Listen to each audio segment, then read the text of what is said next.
Hello everyone. On today's episode of It's Almost Springtime and We're Not Ready, we are getting the saddle tanks for the 9RX to hold more fertilizer.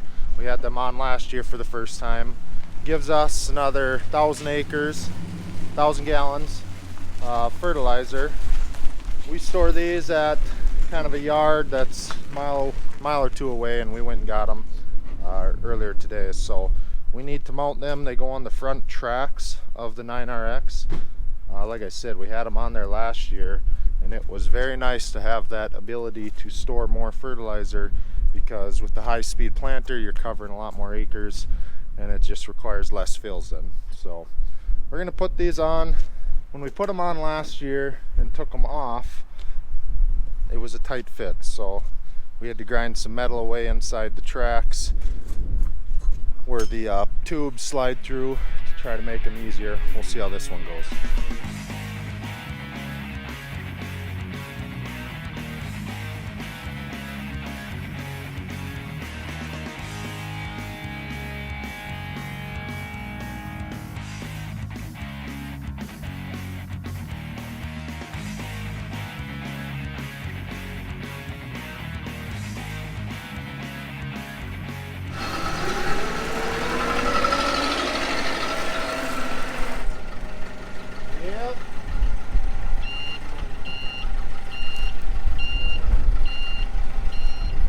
Try turning so you don't get in the gravel.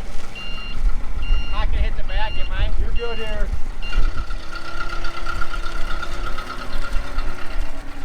Okay, the nice part about these Demco tanks is they come ready to be mounted to the John Deere tracks.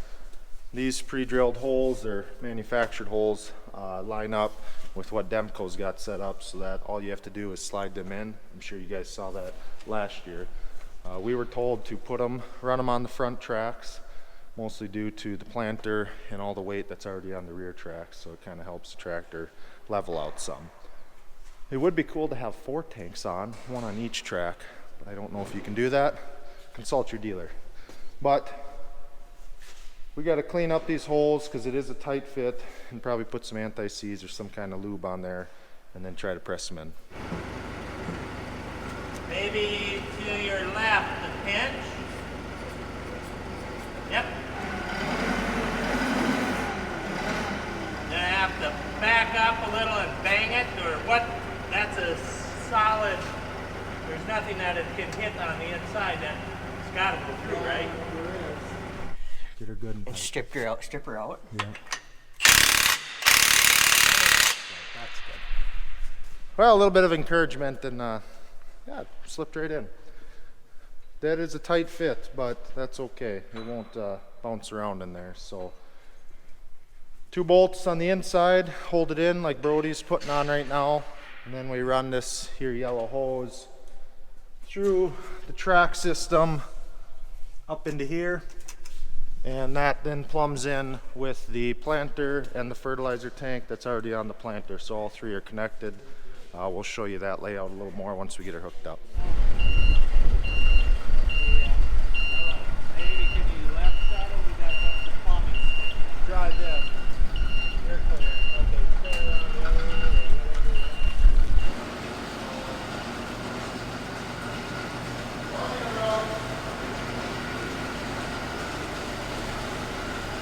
Oh my gosh, you guys are working today. You even got one side done. Oh, I've been busy. Where you going? You know. Gotta go to the left. Have you ever operated that thing? No. Doggo. I think we put the right one on the right side this time too. No, I'm not That's straight, good. right? No. You gotta be over here. You guys do know I can't see through this tank, right? You gotta go to the left of foot. Another foot? Get Brody in the hot seat. Brody did good. First try. No way. Yeah. Rammed her right in there, didn't even look. You're right. Now you're too far left. Can you side shift this way? Bring her in. Bring her in. Straight. Up. Up. Tilt her down. Okay, bring it in some more. Side shift to the right some, a little bit. Big, a little more. Bring it in. Up a lot. Up a little, 2 inches or so. That looks good. Come in. Oh, to the right. Side shift right. So if you guys remember how tight those holes were when trying to remove them, Forward. so it's a little tricky getting them put in. Okay, side shift left. Brody's in, Eric's in, driver in. I hear wood breaking. I have to bang it. Is it bangable or don't I dare back up? I feel like he's in farther. I'm in about a 1/4 inch. Give her more throttle. Still that far, right? Your wheels are pretty crooked. I'll ram it.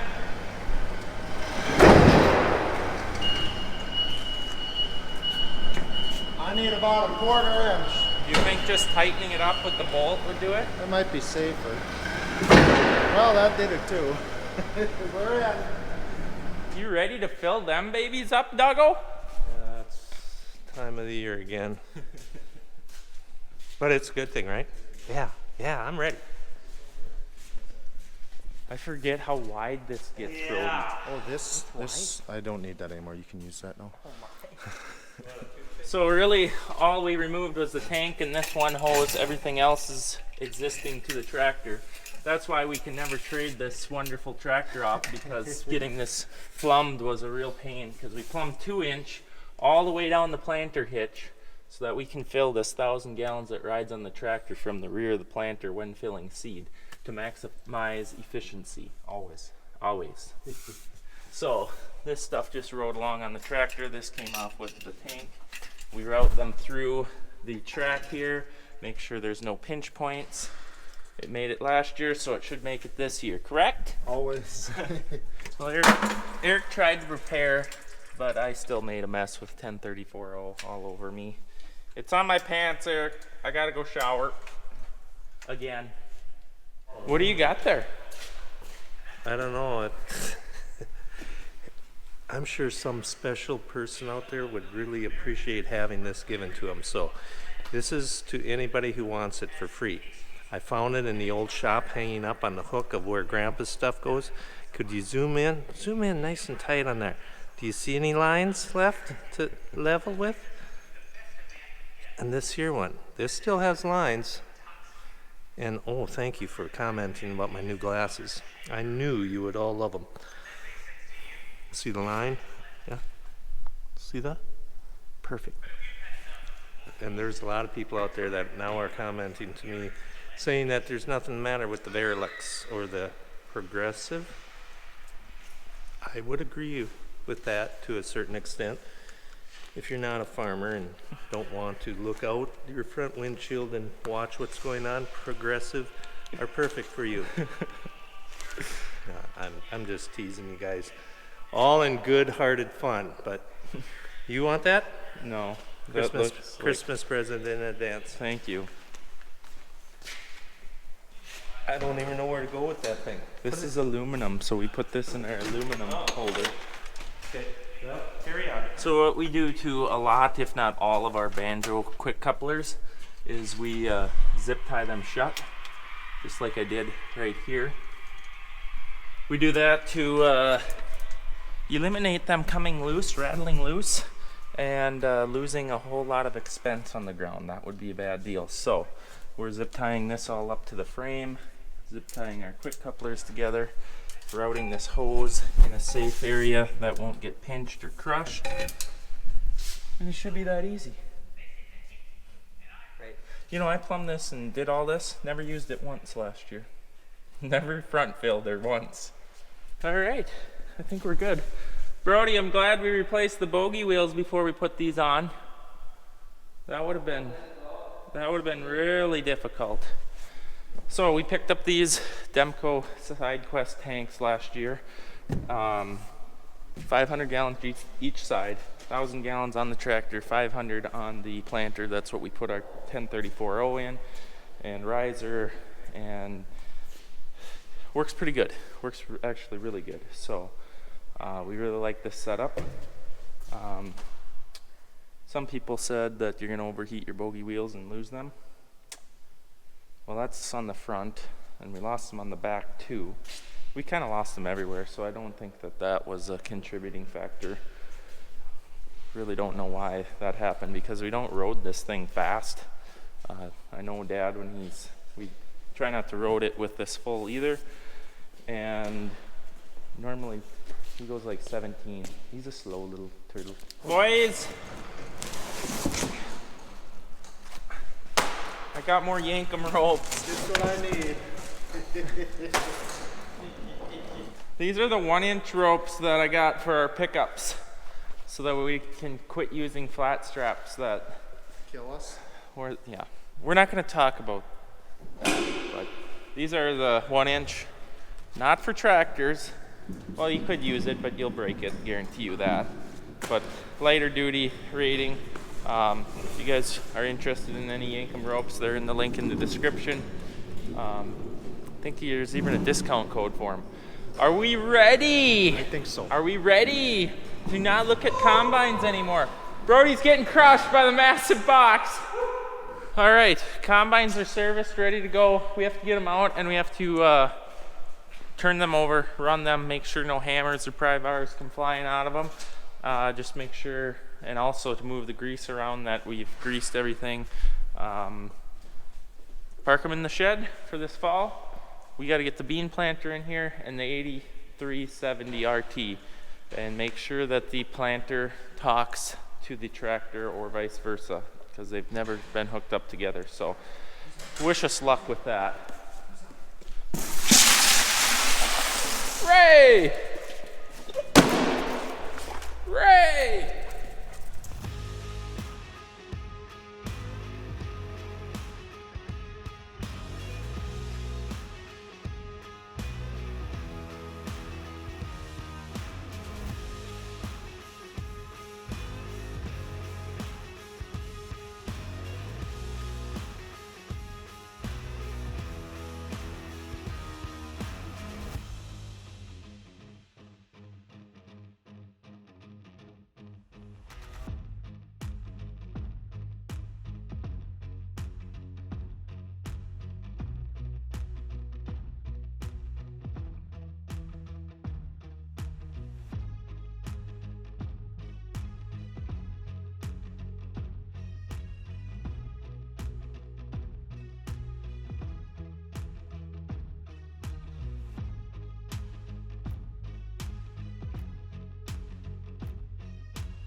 I hate to interrupt the montage, but just showing you what we did there.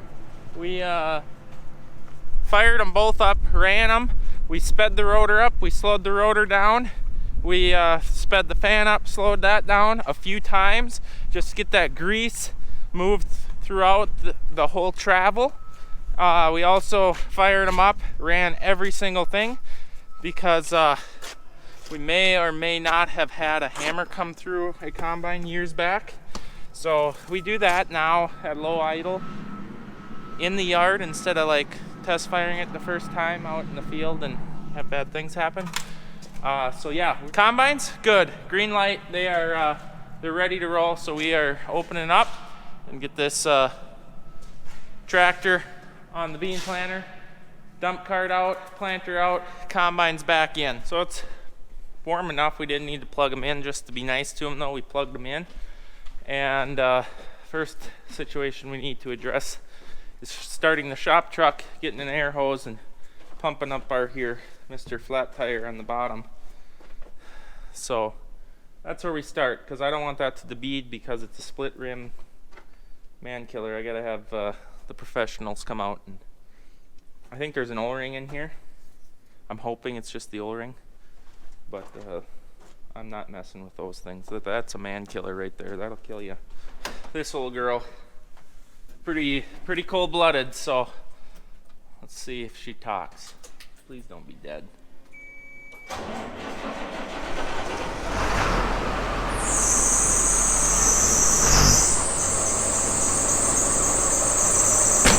too bad.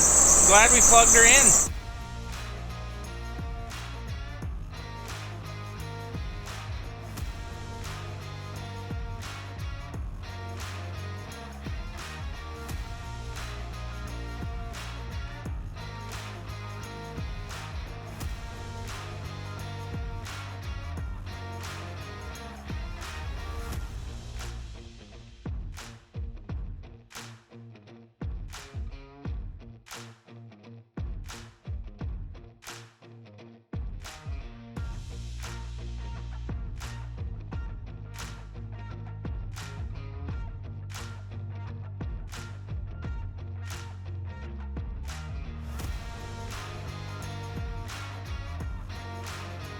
Oh man, I can get used to this machine.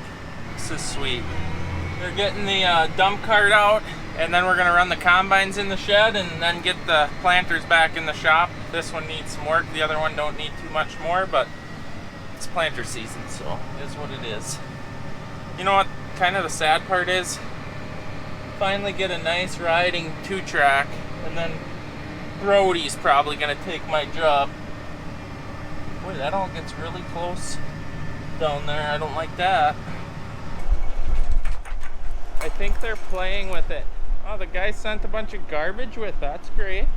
Bunch of starter fluid. This is gonna be so fun. That thing goes straight up vertical. That is insane.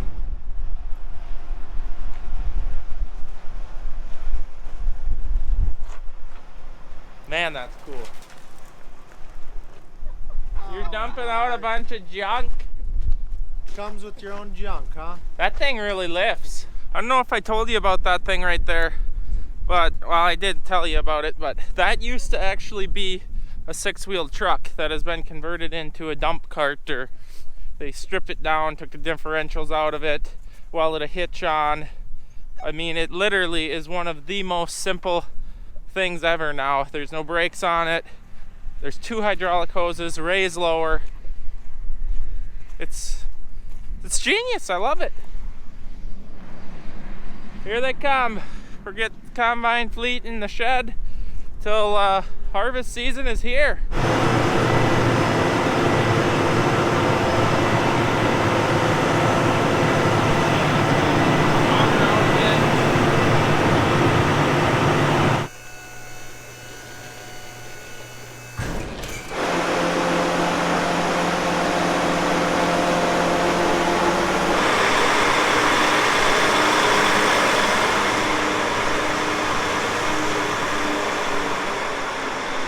The way that we talked about doing this all sounded like a good idea till stuff gets so big in this shop. Yeah, it's not gonna work. We wanted them both in opposite of each other so we could just break them open a little bit, open them up to work on them, but she filled up quick. Unless we Put that in the wash get bay. this over in the wash bay. Is Doug doing his woodworking project Woodworking. in there? Well, something that I noticed when I was driving this around the yard and got to make a pretty tight turn by the house is that this 3-point hitch here almost hits this. And I remember in the 8430 it was close, but this will hit. If you get in the right conditions with the steep field approach, this is going to destroy this. Talking to Brody at the farm that he came from, they take these off of their machines the minute that they get them, because they don't use them and because of clearance issues with their planters. So I'm afraid we're gonna have to take this off for sure, possibly the arms here. And then, well, luckily we don't have any 3-point hitch tools really that we use, and we have another 370 that we can use to pull a plow or something if we so choose. Oh yeah. So I just got done. I foamed this tire with soapy water basically to see if there's any leaks. Well, I never checked the valve stem. I should do that. But I don't see anything obvious on the inside or the outside. So that means one of 2 things. Either the leak is so bad that it isn't even bubbling, which I've seen before, or there's a hole in the face. I'm gonna watch this, make sure it doesn't go flat. in the next couple of days, and maybe it just didn't like adjusting to the 20 below zero, 30 below zero Minnesota weather, which is a possibility too. All right, guys, I think that's it for the day, so I appreciate you watching, and we will see you in the next video.